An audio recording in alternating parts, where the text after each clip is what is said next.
Joint session of the House and Senate will come to order.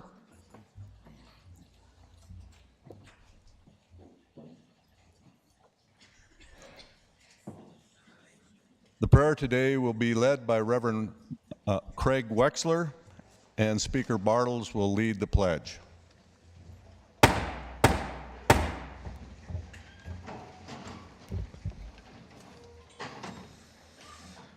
Let us pray. The Lord be with you. Gracious God, grant us your peace and serenity as we receive Governor Noem's testimony concerning our neighbors in the bordering states down south, along with our neighbors from all over the world who are migrating to us as well. No matter where we stand on this issue, no matter our personal opinions and feelings on this very complicated issue, we must remember today that the issue is so profoundly complicated, and it is a giant puzzle more than simply an issue, as we label it time and again. There are pieces to this puzzle that directly affect us. There are pieces to this puzzle that will not affect us as much, but certainly affects our neighbors in this nation. But the most important pieces to this puzzle are the people. Every single person in this puzzle, Americans, landowners, Border Patrol personnel, local law enforcement, and military agents on both sides of the border, parents, grandparents, and children, migrants who have all different stories and reasons for their journey, many good and some with ill intent, but all involved are image bearers of you, O Lord. You alone will ultimately bring truth to this reality, but you have also called leadership into this moment to be a part of a solution as well. Help us to humbly listen to our governor's message. Again, let us listen more and speak less. Help us to hold her, along with all of our nation's governors and also the members of government at the federal level, in our prayers as well.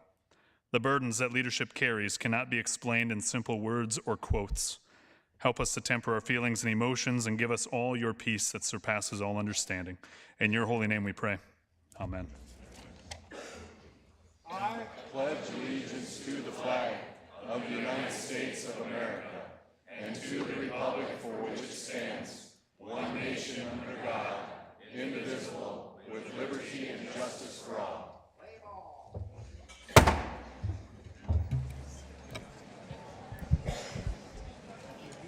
Madam Secretary.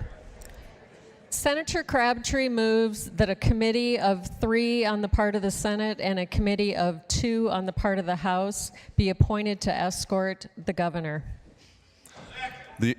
That escorts committee shall be as follows: Senators Schoenbeck, Crabtree, and Nezaba, and House members Representative Mortensen and Lesmeister. Well, ladies and gentlemen, it is once again my distinct privilege to introduce the governor of the greatest state in the United States of America. Mr. Sergeant at Arms, would you please announce the arrival of the governor?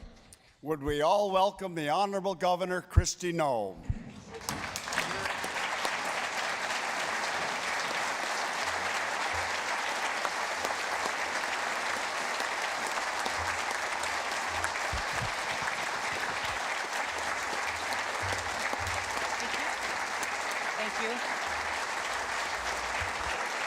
Thank you.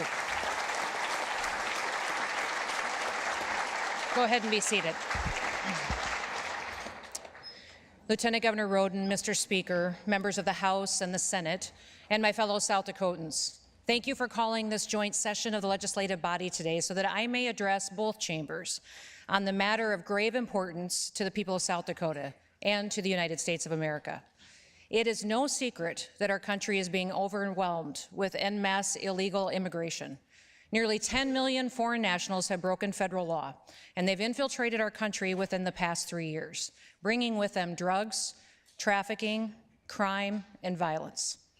Our immigration system has long been a subject of discussion in this country, but the politics of this administration has elevated this to a national security crisis.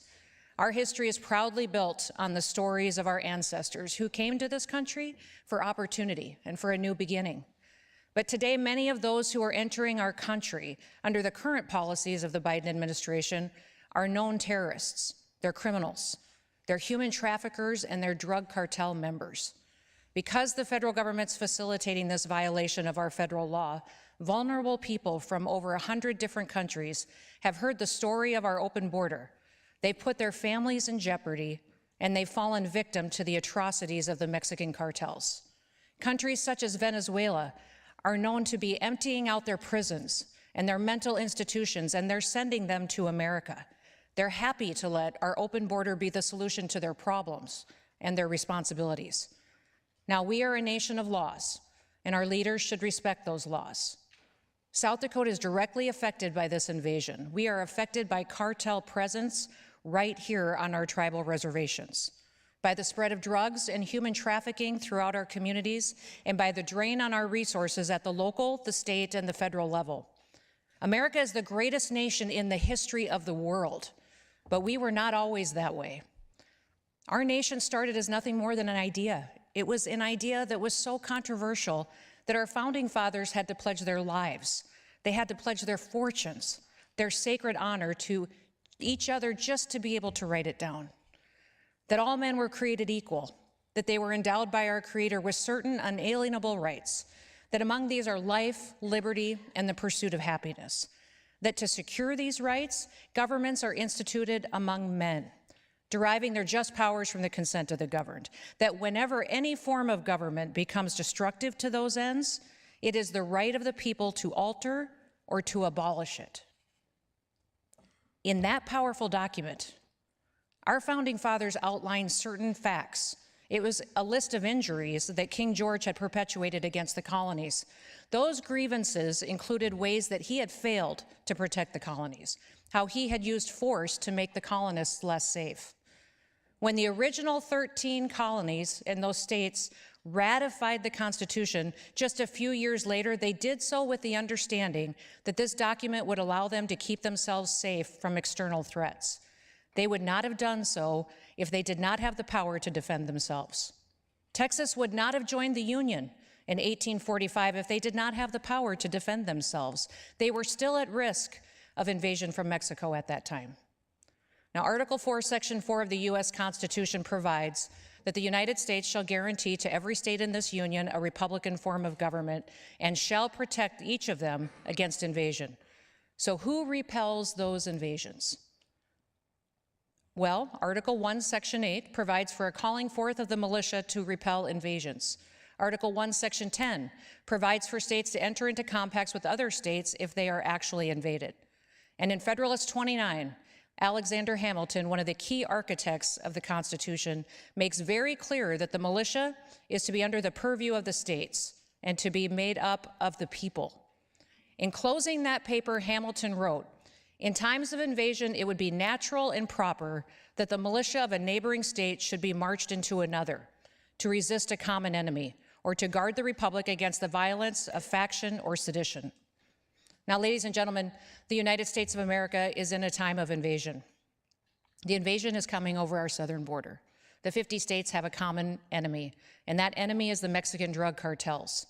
They are waging war against our nation, and these cartels are perpetuating violence in each of our states, even right here in South Dakota. For almost 250 years, America has been the standard of a government of, by, and for the people. But today, the American people are not secure, and a nation without borders is no nation at all. A government that does not value the security of its people is not only negligent, but it's inhumane. When the federal government fails to uphold its duty to the people, the responsibility falls to the states. Now, I've been to the southern border many times, and some of you have been there too. I've witnessed firsthand this invasion that is taking place. What shocks me every time that I go is that it's so much worse than it was before. The cartels have operational control of our border.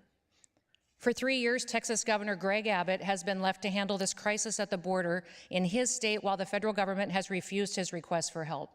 Only a few governors have been able to step up and lead alongside him. Last week, Governor Abbott declared an invasion under Article 1, Section 10 of the U.S. Constitution to invoke Texas's constitutional right to defend and to protect itself. Now, while I was at the border last week, I received a briefing from Border Patrol, and they informed me that over the last several months, as many as 4,000 apprehensions occur in just one day in Eagle Pass, Texas. December was the first month in American history with more than 300,000 encounters at the southern border. Almost 3 years ago, when Governor Abbott asked states to send troops to help secure the border, South Dakota was the first state in the nation to send National Guard soldiers to help. We later deployed our Lakota helicopters on a federal mission when the Biden administration needed help with surveillance of drug traffickers. Last summer, when Governor Abbott again asked for assistance, we sent more troops. Now, during my time there this last Friday, I was able to see with my own eyes what has changed. Texas has been calling their efforts and their mission Operation Lone Star. But more recently, what the cartels have been doing is pushing women and children across the Rio Grande. Many of them cannot swim. They're telling them that if they turn back, they will be shot before they reach back to the Mexican shore. While many of these women and these children are struggling and inevitably drown in the high waters, Texas Department of Public Safety personnel and officials are pulling them out of the water, performing CPR, and they're bringing them back to life. This has been happening so frequently that Texas has started calling their efforts Operation Lazarus, because they're literally having to bring people back to life. So why are the cartels intentionally drowning women and children? Because while Texas is distracted, saving their lives, cartel members are smuggling drugs and sex-trafficked human beings just a couple of miles down the river. During my visit to Shelby Park, I watched as the Texas Department of Public Safety, the Texas National Guard, and various law enforcement officers ensured that the border invasion did not happen on their watch, on Texas ground in Shelby Park. And their efforts, they're working there. But the Biden administration is threatening to seize control of that area. They claim that the Supreme Court gave them the authority to do so. That is not true. The Supreme Court's order only allows them to cut and remove razor wire. Now, there's certain Democrat politicians throughout the country that are urging President Biden to federalize the Texas National Guard. If he were to do that, if he were to put them under Title X federal active duty, it would be the first time in American history that a president activated American armed forces explicitly to stand down, to make us less safe, to not protect the United States of America. And if President Biden can do that to Texas, he can do that to South Dakota or any other state. So governors are commanders-in-chief. We're commanders-in-chief of our National Guard. These soldiers report to us, not to the federal government. We understand our unique situations better than any federal distant authority can. I trust Governor Abbott to make the best decisions for his National Guard, just as I make the best decisions for ours here in South Dakota. You may be sitting there wondering right now, why should I care? Texas is a long ways away, and my community and my state are not affected by this. Well, you would be wrong. The sheer number of illegal migrants coming into this country has made it so that every state is now a border state. This isn't just an issue for Texas and other states along the border. This is an issue for every single American. And this issue is about preserving this great nation for our kids and for our grandkids. We see the effects of Joe Biden's failures at the border every day in South Dakota. The drugs and human trafficking pouring over the border, they devastate our people. Make no mistake, the cartels have a presence on several of South Dakota's tribal reservations. Murders are being committed by cartel members on the Pine Ridge Reservation and in Rapid City, and a gang called the Ghost Dancers are affiliated with these cartels. They have been successful in recruiting tribal members to join their criminal activity, and on the other side of the state, there is documented evidence of cartel activities on the Sisseton-Wahpeton Reservation and others. We in state government do not have the jurisdiction to unilaterally intervene and to provide law enforcement support to our tribes. That's a treaty obligation of the federal government. The Oglala Sioux tribe has sued the federal government. They pointed to evidence that the level of violent crime, drug trafficking, and gang activity on the reservation is staggering, that it's unprecedented, and that it's overwhelming law enforcement resources. A federal judge ordered the Biden administration to come to the table and to work with the Oglala Sioux tribe to provide their desperately needed law enforcement resources. But Biden has failed to make good on that obligation. So now the Oglala Sioux tribe is suing again. They said that these crimes were being perpetuated primarily by non-native individuals, and they are talking about the cartels. I plan to support the tribes in this litigation very publicly. I previously met with President Trump's Attorney General Bill Barr on this to urge him to do what he could help. That progress did not carry over into this administration, but even before that, when I was in Congress, I raised alarm bells to Attorney General Jeff Sessions on the matter. I've signed law enforcement memorandums of agreement with some of our Native American tribes, and I stand ready to work with tribes who have not yet partnered with us. The cartels are using our reservations to facilitate the spread of drugs throughout the Midwest, in particular fentanyl, which is being manufactured in China and it is smuggled over our southern border. It's causing these deaths. Total overdoses have increased by almost 20% across America since this administration took office. And despite this hopelessness, South Dakota has been a bright spot. We led the nation for the largest decline in drug overdoses in 2020, and again in 2022. Our anti-meth and our anti-opioid campaigns, they are working. But even with that success, a higher share of our overdoses that do occur are happening because of a result of fentanyl. There has been a 40% increase in just the last 2 years. It is literally killing our children. This war is primarily being fought at the southern border, but it affects us here. We might see the effects differently than Texas does right now, but make no mistake, that open border affects everyone. It is South Dakota's duty to protect our people. So why am I standing here in front of you today? Because as we move forward to take action, I want us to be united. I want you to be informed and to know what I know. We are willing to provide Texas with additional razor wire. We can load that up and we can send it there very quickly. We're currently exploring various legal options on how we can support Texas and force federal government to do their job. I'm also consulting with my Adjutant General, with the Secretary of Public Safety and others, what our options are to provide personnel. But when we sent our National Guard soldiers to the border during that war zone period, and our soldiers were there, I sent soldiers because they are the best equipped for such a situation. It is a war zone.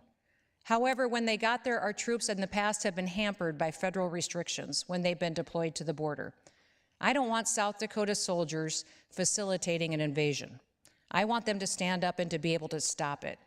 So we are talking to Texas about what rules of engagement can look like differently to make sure that that happens. We will do all that we can to defend the United States of America so we can keep it safe for our kids and our grandkids. There is no other nation in the world that is better or that is more free. And if we lose this country, where will we go? Every American throughout history has the responsibility to preserve, to protect, and to proliferate the ideas upon which our founders built this nation. This is a test of our endurance. This is a test of our patriotism. This is a test of the very foundation of our nation. We have been tested before. Just since I've been governor of South Dakota, we've seen the federal government try to take away our freedoms. And we saw other states comply and force their citizens to give up their freedom of assembly, their freedom of religion, and even at times their freedom of speech. Well, not here in South Dakota. And now we need to be prepared to stand united to protect our state's constitutional right to defend ourselves, to defend our people. And I am proud to support what Texas is doing to defend itself because I realize the consequences of what will happen if they don't. You need to know the facts. It is clear that we cannot rely on the federal government to uphold the law and to secure our border. The cartels are here in South Dakota already, and they're perpetuating violence and criminal activity on a daily basis on South Dakota families. They are killing our children with their drugs and with their trafficking. These cartels are being fed over that open border with more dangerous individuals that are entering our country to destroy America from within. We must stand strong together. South Dakota will protect our people. I want to thank you, and may God bless you all. God bless South Dakota, and may God bless the great United States of America. Thank you.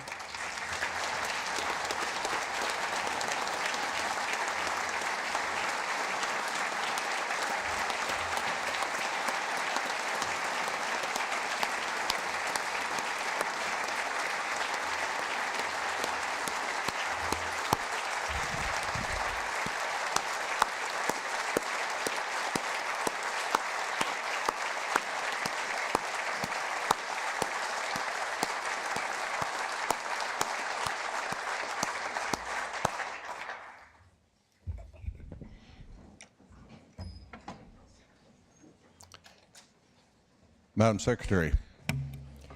Senator Crabtree